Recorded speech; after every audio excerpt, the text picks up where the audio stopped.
I think we really need to talk in terms of healthy support and healthy families, healthy parenting. A lot of times on the panel, we talk from our own experience, which may be in one lane, but we have to realize that others exist out there. There's other people that exist out there.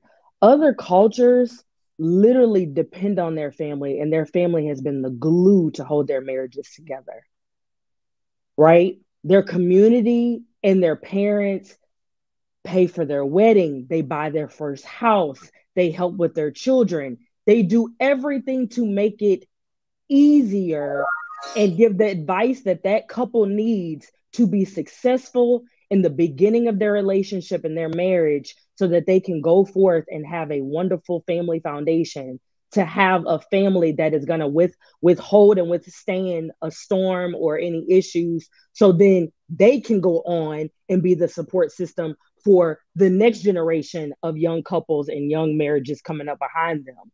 My parents, in our 10 years that me and my husband have been together, me and my husband have had some very hard, difficult times.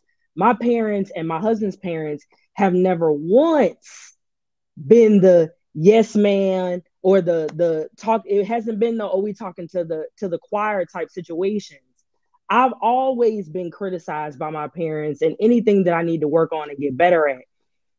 Now, there's a lot of things that me and my husband do not include our families in, but if something needs to be addressed and we feel like we might need some help, the first people that we're going to go to, that first line of defense, are both sets of our parents, because they've both been married over 40 years apiece. They're both high school sweethearts. They both have kids. They both have lots of experiences with working and careers and life change and losing family members and all kind of things that they've withstood over the test of time. So whether you go to a therapist, a marriage counselor, sometimes you need someone that knows you, that's going to be honest with you and say, you know what? Yeah, oh, I'm thinking about leaving. What the hell are you thinking? That shouldn't be on your mind.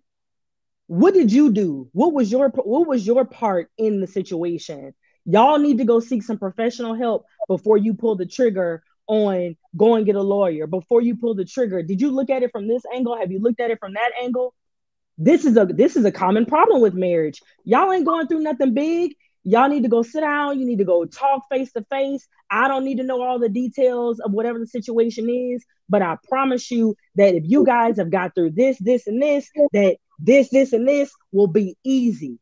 You need to hear that sometimes from somebody that truly loves you, that is truly a support system. I'm not talking about no friends that have their own situations going on and they're going to give you advice from their own lens and their own prism that may not be in line with your goals and what you want for your life.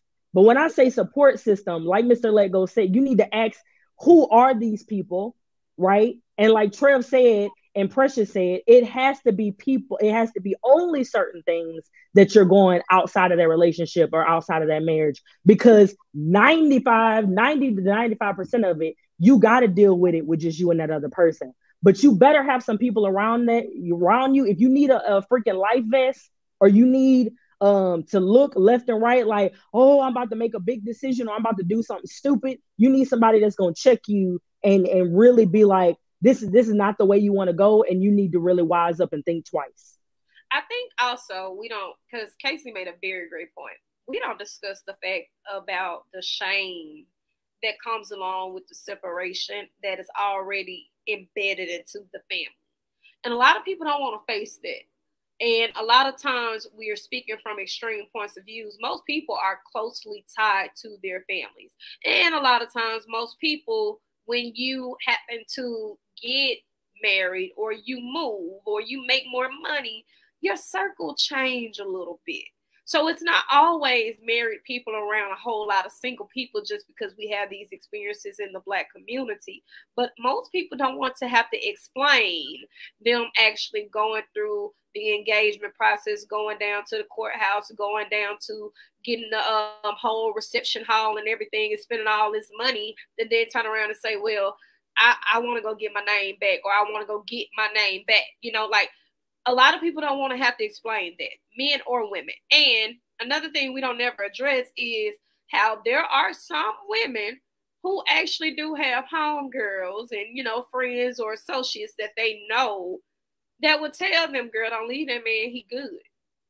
There are women who have men like that around them. And I know we always hear the stigma of women be having men in their business, this, then the third.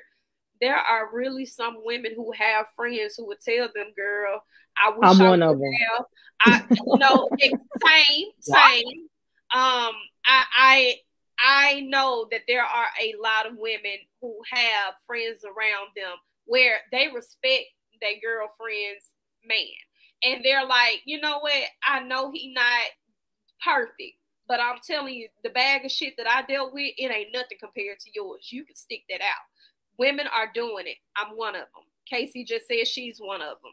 I got friends who have ready-made families and they're with the same person, and I don't care how hard it gets. If he don't give up on you, give up on him. And also, I think it's very important too to have, this just goes into the vetting process. So you need to make sure that you and the person that you are with are aligned in values, how you see the world. Of course, you're not going to be, everyone's not going to be twin flames and be the exact same person of their partner, right? Some of us really complement each other in different ways with our significant other. But you need to have a person who really sees relationships and family like you do. And I have to say, my husband, both of us are very like-minded when it comes to the friends we have around us, the family we have around us. Marcus knows, he's been around my husband since adolescent years and ages, and they share a lot of history. And one thing about their friend group, which is the same in mine, it's, we have a lot of us that are married, and there's some of us that are single as well. We don't have to have a cookie cutter, we're not all exactly the same. We may not all be exactly the same in our life, but what we do is cheer each other on, and we want the best for each other. And you know, Marcus can speak to that, to their guy friend group. Like I see them really supporting what's right, regardless if it's exactly where they are individually in their own life. They want their brothers to be in a good place because they know what they want and they have those conversations. And the same for me with my childhood friends or sorority friends. Like, I'm going to be real. We're real with each other, and we're not going to condone no foolishness. We're not applauding no foolishness or no selfish behavior when it comes to where we are in our life and our different age groups. And so I think that's important. You have to be aligned with your partner with how you see friendships, family, and the world.